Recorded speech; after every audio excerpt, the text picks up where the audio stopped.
नमस्कार। आज मैं फिर आपके सामने अपराध की एक और घटना लेकर आया हूँ। आज के अपराध की घटना भी हालिया है, हाल फिलहाल की है। प्रदेश राजस्थान, जिला जयपुर।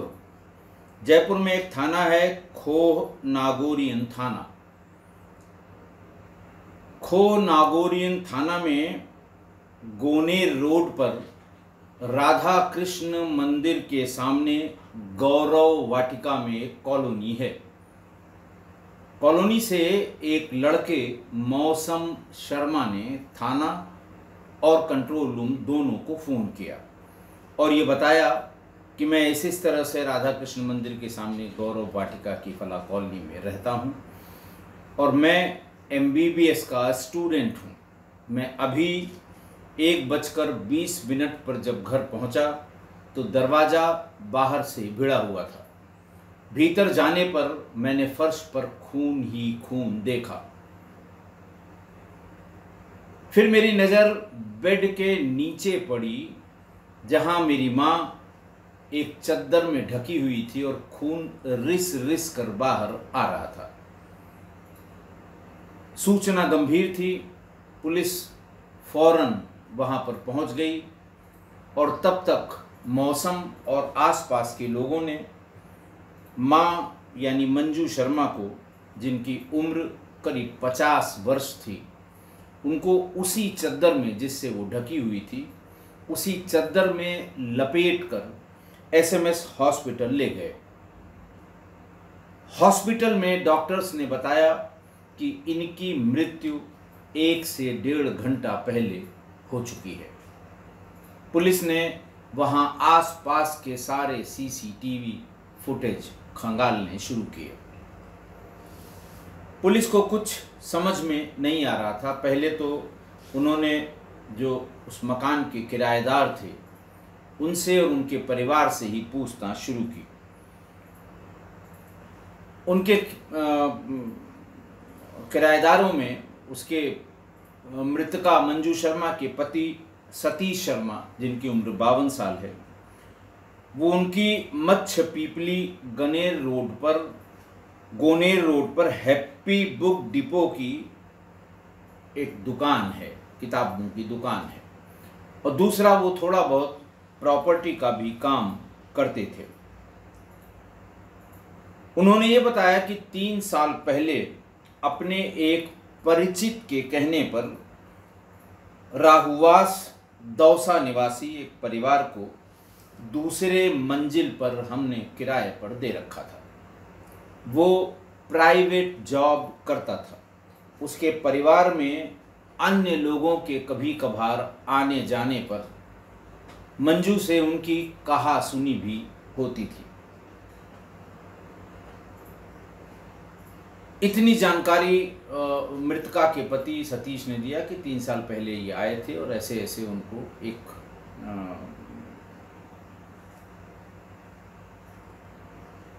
एक परिवार को किराए पर दिया गया था। पुलिस ने मौके का मुआयना किया। मंजू का मर्डर जिस कमरे में हुआ था उसके बाहर तक खून फैला हुआ था। CCTV फुटेज के आधार पर वहां आने जाने वालों में मुंह ढककर एक लड़के के आने जाने की चहलकदमी की फुटेज मिली।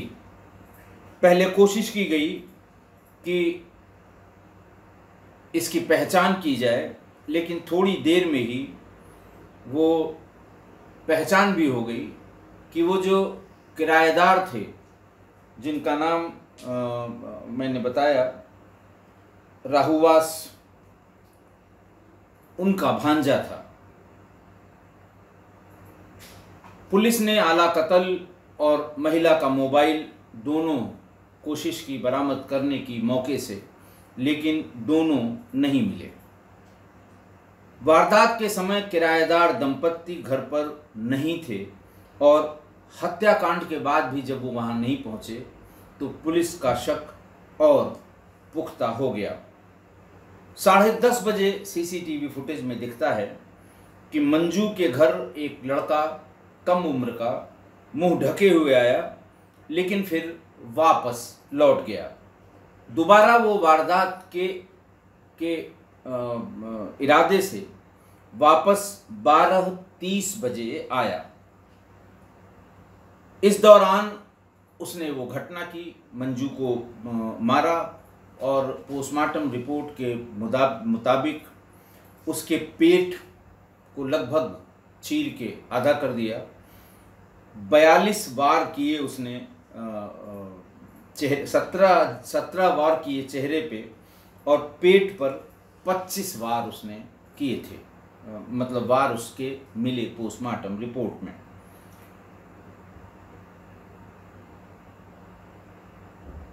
12:30 पर वो घुसा है और फिर थोड़ी देर में, करीब आधे घंटे में बाहर निकला है। कपड़े पर उसके खून लगा हुआ था और उसके बाद आरोपी ऊपरी मंजिल में जहां नानी उसकी रहती थी, मामा मामी घर पे नहीं थे, नानी कोकिला के पास गया। उसके पैंट पर खून लगे होने के कारण नानी कोकिला ने उससे पूछा, ये खून कहाँ लगा है। उसने नानी को बताया कि सांप आ गया था, उसको मारा है, उसी का खून लगा है। नानी ने दोबारा पूछा कि नहीं, सांप के मारने पर इतना खून नहीं लग सकता। ये सुनते ही उसने नानी का गला दबाकर धक्का मार दिया और नानी का सर फट गया। वो भी एसएमएस हॉस्पिटल में भर्ती थी और उसके 22 टाँके लगे थे। उसका इलाज किया जा रहा है। किराएदार जो थे श्रीकांत राहुवास, उनसे भी पूछताछ हुई। उन्होंने भी इन घटनाओं के आधार पर यह शक व्यक्त किया कि उनका भांजा जो 17 साल का था, संभवतः उसी ने ये घटना की होगी। सतीश और उसके भाई एडवोकेट खेमचंद से भी पुलिस ने बातचीत की थी। उन लोगों ने भी किराएदार या किराएदार के जानने वाले किसी व्यक्ति पर शक किया था, क्योंकि इसके पहले भी जब उनके यहाँ कोई बाहरी आदमी आता था और मंजू टोका टाकी करती थी तो यही लड़का झगड़ा करता था। घटना के तुरंत बाद जब घर वाले, लड़का जो मौसम शर्मा था, वो जब बॉडी को लेके या ये समझ के कि वो घायल है एसएमएस हॉस्पिटल पहुंचे थे, थोड़ी देर बाद ये लड़का भी जिसने हत्या की थी, वो भी वहीं उन्हीं परिजनों के साथ खड़ा हुआ था और बड़ा एक्टिवली पार्टिसिपेट कर रहा था कि ये लाना है, वो लाना है, चिड़घर में कैसे जाना है, इससे बात करनी है, उससे बात करनी है, ताकि घर वालों को उस पर शक न आए या उस पर शक न हो, लोगों को, घर वालों को, मंजू के परिजनों को। इस बीच में जब पुलिस सबसे पूछताछ ही कर रही थी, तब तक लोगों में इतना आक्रोश आ गया कि गुस्साए लोगों ने स्थानीय बाजार को बंद करा दिया, क्योंकि मृतका के पति की भी अपनी एक दुकान थी उसी रोड पर, जो किताबों की दुकान थी। तो सभी व्यापार मंडल के लोग इकट्ठा हुए और फिर उन लोगों ने हत्यारे की गिरफ्तारी की मांग करनी शुरू की। जैसे ही ये शक पुख्ता हुआ और 10:30 और 12:30 की सीसीटीवी फुटेज में उस लड़के की पहचान हुई, तो पुलिस को वो लड़का एसएमएस हॉस्पिटल में परिजनों के साथ ही खड़ा मिला। पुलिस उसको ले आई और उसके साथ श्रीकांत जो किराएदार थे, उनके भांजे से पुलिस ने पूछताछ की और फिर कड़ी से कड़ी जोड़ने का प्रयास भी किया। एसीपी मालवीय नगर आदित्य पूनिया ने ये बताया कि कड़ी से कड़ी हम लोग जोड़ रहे हैं, हमें एविडेंस की ज़रूरत है, सीसीटीवी फुटेज से हमें काफ़ी सहायता मिली है, उससे हमें एविडेंस मिल गए हैं और प्राइमा फेसी यही लड़का मंजू शर्मा की मौत का जिम्मेदार है। आला कत्ल के बारे में जब पूछा गया कि ये कहाँ पर है, देखिए वो नाबालिग था, 17 साल का। पुलिस वो जो खातिरदारियाँ होती हैं पुलिस की वो नहीं कर सकती थी, लोगों की भीड़ थाने पर थी, लिहाजा पूछताछ ही की जा रही थी। फिर उसने ये बताया कि हत्या करने के बाद जो उसका अपना कमरा है वो वहाँ रहता नहीं था, प्रेमनगर पुलिया के पास वो अपने कमरे पर पहुँचा।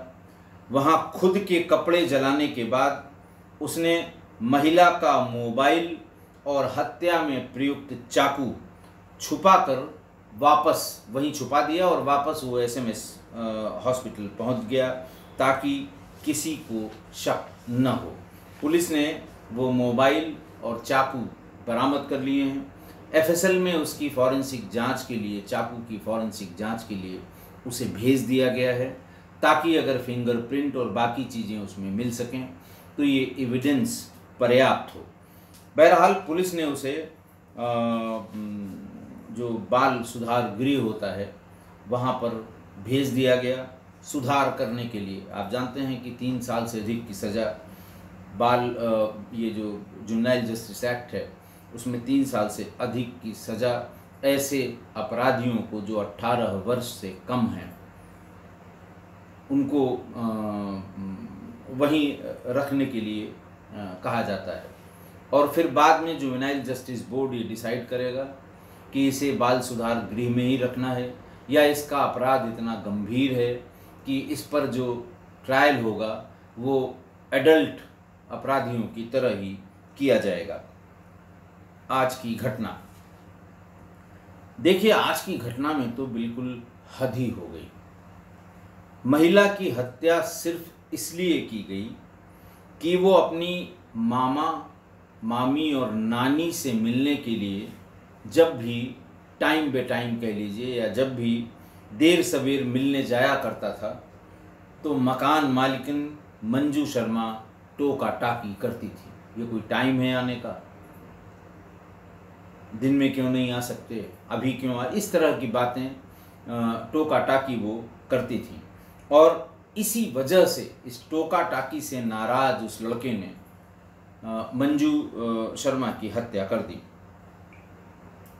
देखिए, वैसे तो मकान मालिक अपने किराएदार से समय बेसमय आने के लिए टोका टाकी कर सकता है, अधिकार तो नहीं है, लेकिन यह है कि उसकी अपनी कंफर्ट को देखते हुए वो टोका टाकी कर सकता है।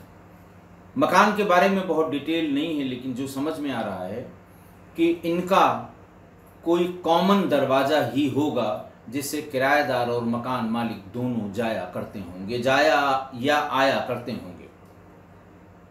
और मकान मालिकिन को किसी के घंटी बजाने या आने या खटखटाने पर दरवाज़ा खोलने और जाने पर दरवाज़ा बंद करने के लिए आना जाना पड़ता होगा और इस वजह से वो इरिटेट होती रही होंगी और टोका टाकी भी करती होंगी। देखिए, किराएदार और मकान मालिक का जो रिश्ता होता है ये बहुत कम जगह आप बहुत अच्छा या समझदार रिश्ता देखेंगे। उसके कई कारण हैं। देखिए, अगर किसी के घर में 1-2 कमरे या एक पोर्शन उपयोग में नहीं आ रहा है, लंबे लंबे समय तक वो अपने उपयोग में नहीं ला पा रहा है मकान मालिक, तो वो सोचता है कि इसको किराए पर उठा दो, किराया मिलेगा, किराए से बिजली का bill, house tax, water tax, इन सब की हम पूर्ति कर लेंगे और हमें इसका लाभ होगा। इसलिए वो किराए पर उठाने का दिमाग उनका चलने लगता है। पैसा मिलने के चक्कर में वो अपना कंफर्ट, कन्वीनियंस, उन दोनों से समझौता करते हैं। जैसे अगर कॉमन एंट्रेंस हो मकान मालिक और किराएदार का तो डिस्कम्फर्ट भी होगा, इनकन्वीनियंस भी होगी। कॉमन वॉशरूम अगर हो कोई तो भी डिस्कम्फर्ट और इनकन्वीनियंस होनी ही होनी है। कॉमन बालकनी हो या कॉमन टेरेस हो तो भी कुछ न कुछ विवाद के बिंदु उठने ही हैं। और यही सब छोटे छोटे कारण हैं। अगर ये कॉमन किराएदार और मकान मालिक के बीच ये कॉमन स्पेस अगर होती हैं जो मैंने बताई हैं, तो फिर झिकझिक का ये कारण हमेशा घर में मौजूद रहेगा। किराएदार हमेशा मजबूरी के कारण कम किराए के चक्कर में ऐसी जगह किराया लेता है जहां उसे मकान मालिक के साथ कुछ न कुछ शेयर करना पड़े। दरवाज़ा या गेट या एंट्रेंस शेयर करना पड़े, बाथरूम करना पड़े, कॉमन एरिया करना पड़े, टेरेस करना पड़े या फिर बालकनी करना पड़े। क्योंकि वो भी जानता है कि अगर कॉमन होगा, मकान मालिक को थोड़ी बहुत भी इनकन्वीनियंस होगी, तभी हम कम किराए में ये मकान ले पाएंगे। तो क्योंकि वैसे किराएदार हमेशा सेपरेट पोर्शन चाहता है, एंट्री में कोई दिक्कत ना हो, कोई कॉमन एरिया ना हो, एकदम अलग है, जब चाहें तब आएँ, जब चाहें तब जाएं। लेकिन ऐसे अलग इंडिपेंडेंट पोर्शन वो महंगे होते हैं, उनका किराया ज़्यादा होता है। मकान मालिक ज़्यादा करते हैं, भाई बिल्कुल हमारी तरफ से आपको फ्रीडम है, दरवाज़ा आप देखिए, ताला आप लगाइए, मीटर आपका अलग कर दिया गया है, पानी का मीटर आपका लगा दिया गया है, आप जितना खर्च करेंगे उतना आप दीजिए, बाकी किराया हमारा इतना दीजिए। लेकिन जब वो कॉमन होगा, common space, common bathroom, common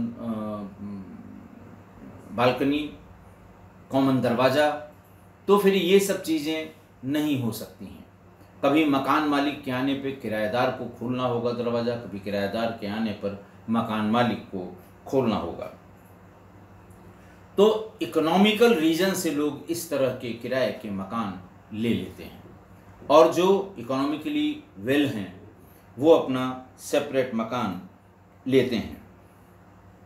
और मकान मालिक थोड़े पैसे के चक्कर में अपना अपने कंफर्ट से कंप्रोमाइज़ करता है। इसलिए कभी मकान मालिक और किराएदार के बीच डिस्कम्फर्ट वाली कोई बात उत्पन्न नहीं होनी चाहिए। और अगर ऐसा होगा तो सिरफिरों की कोई कमी नहीं है दुनिया में। कब किसका दिमाग खटक जाए, सनक जाए, पलट जाए और इस तरह की वारदात हो जाए। आशा है आप मेरी इस बात से सहमत होंगे। आज के लिए इतना ही। बहुत बहुत धन्यवाद।